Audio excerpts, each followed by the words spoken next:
What About Your Machine? By Krishna's Mercy. Quote, Our dear Lord, you are appearing as the best of the Yadu dynasty, and we are offering our respectful, humble obeisances unto your lotus feet.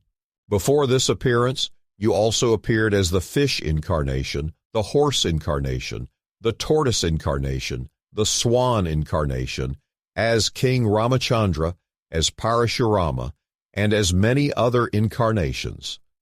Demigods praying to Krishna in the womb of Devaki, Krishna, the Supreme Personality of Godhead, Volume 1, Chapter 2. Listen, I do not want to get into a debate about the ethics of AI, its use, and how it might be a clandestine way of stealing. The models require data. Most of the popular systems encourage the use of their models that already have data.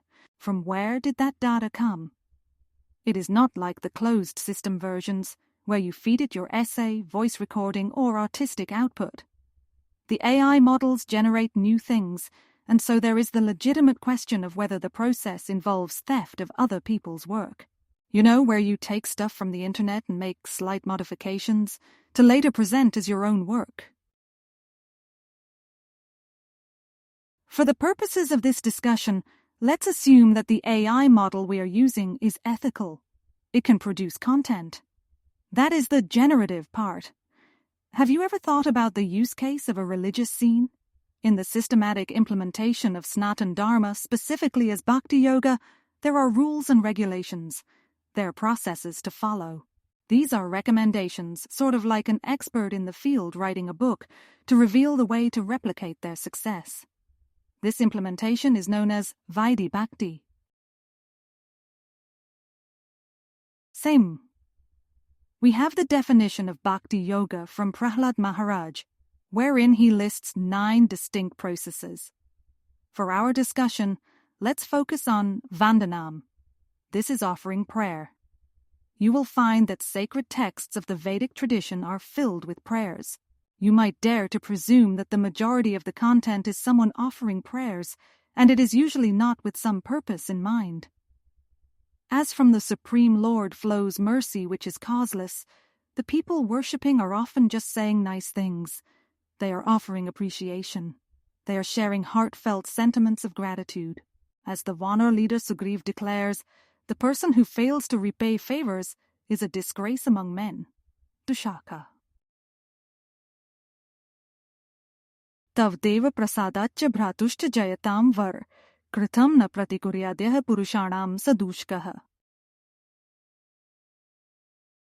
Quote, O best among the glorious ones, all of this has been achieved by me through the divine grace of you and your brother. One who does not repay the favors offered to him certainly is considered a disgrace among men. Sugriv speaking to Lord Rama, Valmiki Ramayan, Kishkinda Kand, 38-26. Can machines help with prayer? Instead of having to think of the words on your own, why not ask an AI model for assistance? This is the age of machines after all. At the local temple, a machine plays a recording of a song in honor of Govinda, the one who gives pleasure to the cows and the senses. A machine can turn lights on during the Brahma Muhurta in the morning and the Sandhya period, which is dusk. It probably would not take much effort to rig a contraption that lights incense sticks and waves them around. Do you see what I am saying? We can rest easy knowing that the machines have everything covered.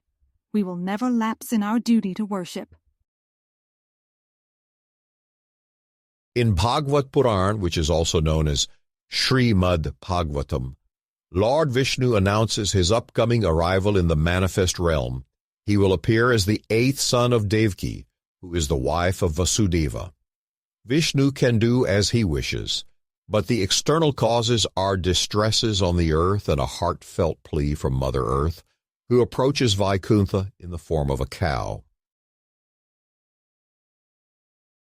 In one section of that work, we find prayers offered by the Devas to Devaki's womb. The celestials are welcoming the arrival of Vishnu as Krishna. If we stop and consider for a moment, we realize that the Devas are not obligated to offer such prayers. They are already in a high position. They are gods. They live in the heavenly region. They are already situated in the place which is the reward for pious behavior performed on earth. The Devas are enjoying previously accumulated sukriti. They could entirely focus on enjoyment if they so desired. Why do they offer prayers then? What are they looking to gain? They are in heavenly bodies. These bodies are like machines, as later confirmed by the same Krishna. The living beings are seated on a yantra, and they think they are in charge of everything. In truth, the same Vishnu expands his supersoul to reside in each spirit-body combination.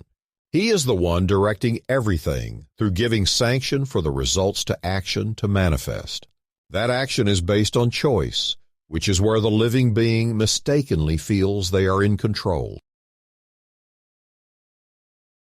Ishvaraha sarvabhutanam hrid deshe arjuna tishtati brahmayan sarvabhutani yantrarudhani mayaya.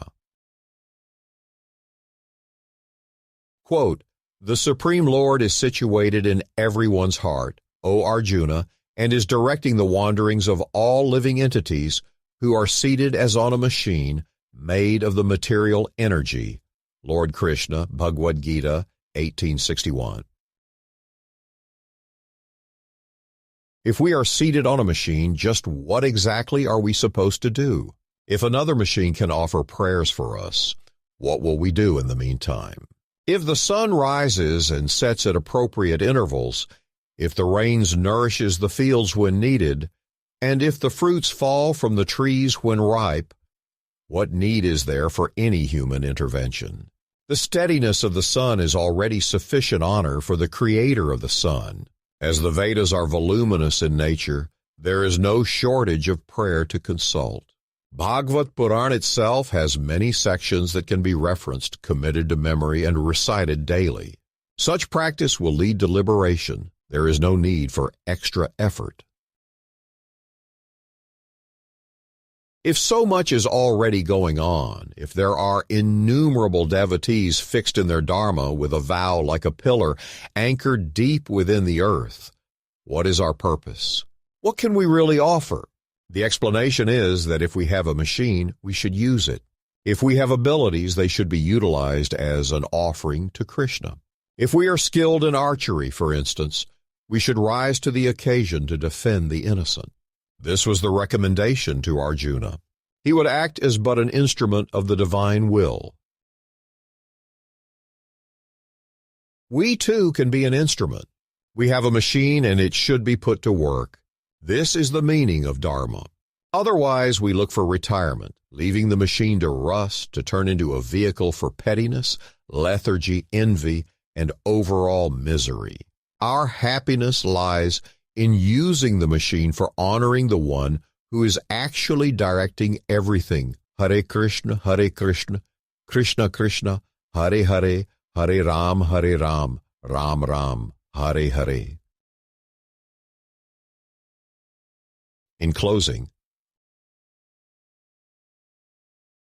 rusty let not become the cage, vibrancy if advancement to gauge, that the machine practically to use in devotional path to choose, for prayer whether old or new, for Vishnu and his servants too, happiness quickly from there to find, with renewing appreciation in mind,